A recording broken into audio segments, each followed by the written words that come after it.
नमस्कार मित्रांनो.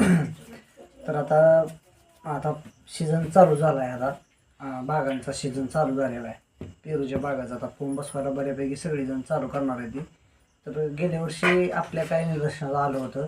गेल्या वर्षी काय लोकांना कंपनीवाल्यांनी म्हणा किंवा जे कोण कंपनीकडून ज्या कंपनीकडून फोम घेत होती त्यांच्याकडून काही फसगत झाली होती. आता ही 2-3 कंपनीचं फोम आहे माझ्याकडे. तर हे काही कंपनीचं जी लॉक आहे का ही लॉक सगळ्यात महत्त्वाची लॉक आहे. लॉक बी बघून घेणं गरजेचं आहे.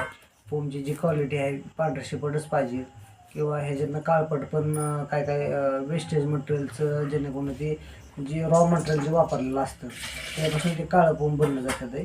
आणि तुम्हाला सांगतो ही फोम बसवताना जेणेकरून लॉक जे आहे हे मापात इथपर्यंतच पाहिजे. आता ही 180चा फोम आहे.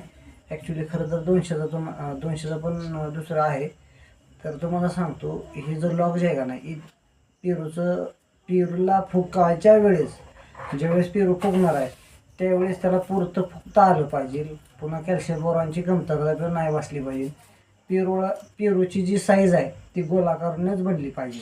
पेरू जर लंबगोला बनला तर तो पेरू मार्केटला काय व्यापाऱ्यांना चालत नाही आणि ती घेते ती काही व्यापारी पण घेते ती. आता कर्नाटक साईडला ही ती उभ्या नारळा साईडचा जे पेरू असतो ते कर्नाटक साईडला चालतो. आणि काय पुणे भाग असेल काय मुंबई असेल त्या साईडला तो उभा नारळासारखा जो पेरू राहतो तो पेरू तिकडे चालत नाही. तर तुमचा पोम आणि काय वेळेस काय होतं पोमच्या क्वालिटीमुळं सुद्धा जर ही लॉक जर लई लांबपर्यंत असलं आणि पेरूचं बरोबर जर समजा ते ह्याच्यापर्यंत आलं म्हणजे साईज फुगायच्या टायमिंगला तर ती गोलाकार न असं फाकल्यामुळं सुद्धा एखाद्या बऱ्याचशा वेळेस ती असं गोलाकार होत नाही किंवा कॅल्शियम बोरॉनची कमतरता असल्यावर होतं. तर जेणेकरून तुम्ही लॉक पण व्यवस्थित बघा आणि वापरताना खरबरीत फोम हा घेऊ नका जेणेकरून क्रॅश पेरूला पडू नये अशा. का तर क्रॅश पडले की तो माल मॉलला चालत नाही, व्यापाऱ्याला चालत नाही किंवा जे कोण ज्या परीनं देतात त्याला तो माल चालत नाही.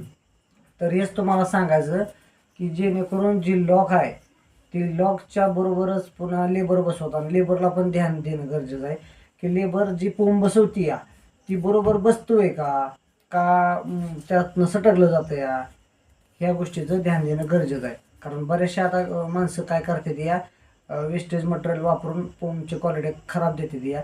तर तुम्ही घेताना आपण आता कुणाच्या काय कंपनीचं नाव घेणार नाही, काही गरज नाही आपल्याला तसलं करायची. पण तुम्ही बघून घेताना व्यवस्थित बघून घ्या, लॉक बघा.